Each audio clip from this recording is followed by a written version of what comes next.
আপোনাৰ ব্যৱসায় কৰিবলৈ মন আছে নেকি? আৰ্থিক সমস্যাৰ বাবে থমকি ৰৈছে নেকি আপুনি? তেন্তে এটা ভাল খবৰ আপোনাৰ বাবে। ঘৰত বহি আপুনি পাব প্ৰয়োজনীয় সহায়খিনি। বন্ধনে দেখুৱাব আপোনাক স্বাৱলম্বিতাৰ পথ। গ্ৰাহকৰ সৈতে যেন বন্ধনৰ গঢ়ি উঠিছে এক আপোনত্বৰ বন্ধন। একাংশ পুৰুষৰ সমান্তৰালকৈ মহিলায়ো বন্ধন বেংকৰ পৰা ঋণ লৈ দোকানৰ লগতে বিভিন্ন ফাৰ্মৰ জৰিয়তে কৰ্মসংস্থাপনৰ বাট লৈছে মুকলাই। সমগ্ৰ ৰাজ্যতে বন্ধন বেংকে দখল কৰিছে এতিয়া এক সুকীয়া স্থান। তাৰ পৰিপ্ৰেক্ষিতত একাংশ পুৰুষৰ সমান্তৰালকৈ মহিলাসকলেও দোকানৰ জৰিয়তে স্বনিৰ্ভৰশীল হৈ পৰিয়াল পোহপাল দি স্বাৱলম্বিতাৰ পথ দেখুৱাবলৈ সক্ষম হৈছে। তেনে এক উৎকৃষ্ট উদাহৰণ দেখা গ'ল কাছাৰৰ লক্ষ্মীপুৰ শাখাত। এই অঞ্চলৰ একাংশ পুৰুষ মহিলাই বন্ধন বেংকৰ পৰা ঋণ লৈ দোকানৰ লগতে বিভিন্ন প্ৰতিষ্ঠানৰ জৰিয়তে কৰ্মসংস্থাপনৰ বাট মোকলাই লোৱা পৰিলক্ষিত হৈছে।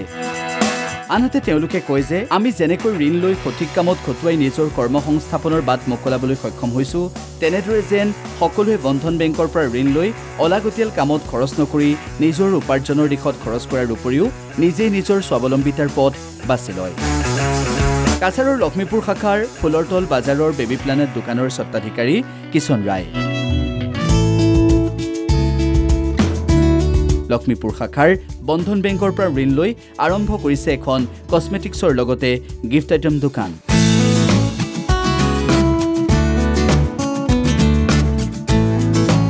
প্ৰথমতে 50,000, তাৰ পাছত 1 লাখ, এতিয়া 1.5 লাখ টকাৰ ঋণ লৈ পৰিবাৰৰ লগতে বন্ধন বেংকৰ প্ৰতি সপ্তাহত 3,500 টকা কিস্তি দি চলাই আহিছে কছমেটিক আৰু গিফ্ট আইটেমৰ দোকানখন।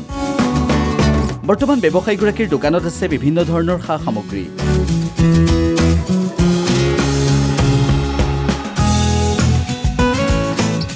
আমার নাম কিষণ রায়। আমি এই ফুলেরতল বাজারে আমার দোকান আছে। দোকানের নাম হলো বেবি প্ল্যানেট। আর আমার দোকানে তো কসমেটিক্স আইটেম তনে ধরিয়া গিফট আইটেম তনে ধরিয়া সব কিছু জিনিস আছে। আর এই দোকান খোলার মেইন উদ্দেশ্য, আমি বন্ধন ব্যাংক থেকে 4বার লোন লইছি। প্রথম 50, এরপরে 1 লাখ, এরপরে 1.5 লাখ, 2বার। তারা সহযোগিতা থাকায় আমি এই দোকানটা খুলতে পারছি। আর ফিউচারে আমার আরও প্ল্যানিং আছে যে এর থেকে আরও যদি বড় দোকান হয় তে তো বালা। যদি বন্ধন ব্যাংকের যদি আমি সহযোগিতা পাই তে বেজান বালা হয়। আর বন্ধন ব্যাংকের যে স্যার তারা আছেন তারাও খুব ভালো মানুষ। লক্ষ্মীপুর ব্রাঞ্চের যতজন আছে স্টাফ সবেরও বিহেভিয়ার ভালো। আমি সহজেই লোনটা পাইছি। তারা ডকুমেন্ট আমার দোকানে আইসুন, আইয়ার দোকান থেকে ডকুমেন্টগুলো লইয়া গেছুন, সঙ্গে সঙ্গে আমি লোন পাইলিছি। একেদৰে কাছাৰৰ লক্ষ্মীপুৰ ফুলৰতল শিলচৰ ৰোডত ৰাধাৰাণী পাণ ভাণ্ডাৰ ৰিচাৰ্চ চেণ্টাৰৰ স্বত্বাধিকাৰীয়ে কয় যে প্ৰথমতে 50,000 টকাৰ ঋণ লয়।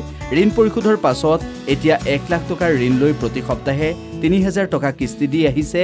দোকানৰ জৰিয়তে স্বনিৰ্ভৰশীল হৈ পৰিয়াল পোহপাল দি স্বাৱলম্বিতাৰ পথ দেখুৱাবলৈ সক্ষম হৈছে। দাদা, আমার দোকানের নাম রাধারানী পান ভান্ডার অ্যান্ড রিচার্জ স্টোর। আমার তো রিচার্জ স্টোর এবং পান ভান্ডার, পানের ব্যবসা আর রিচার্জ আর মোটামুটি সব কিছুই আছে। গ্রসারির আইটেমও আছে দোকানে। আমার এই দোকানের তো আজকে 4 বছরের। আমার ডেভেলপমেন্ট ব্লকের নিচে পুরানা দোকান আছে। এই দোকানের বর্তমানে 4 বছরের। বন্ধন ব্যাংকের সঙ্গে জড়িত আমার পুরানা দোকান অনেক আগ থেকে জড়িত। এই দোকানে তো রিসেন্ট আমি মোটামুটি ধরুন 2 বছর থেকে এই দোকানের সঙ্গে মানে বন্ধন ব্যাংকের টাচ। বন্ধন ব্যাংক থেকে তো আমরা লোনও লইছি। আর আমার পুরান দোকানের সঙ্গে বন্ধনের অনেক টাচ আছে।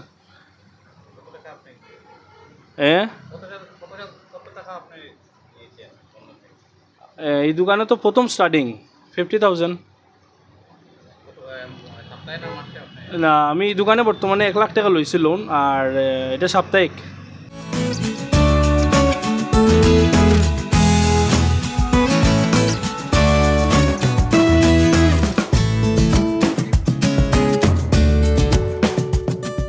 শিলচৰৰ পৰা আফজল হুছেইন বৰভূঞাৰ ৰিপৰ্ট, দ্য নিউজ প্লাছ।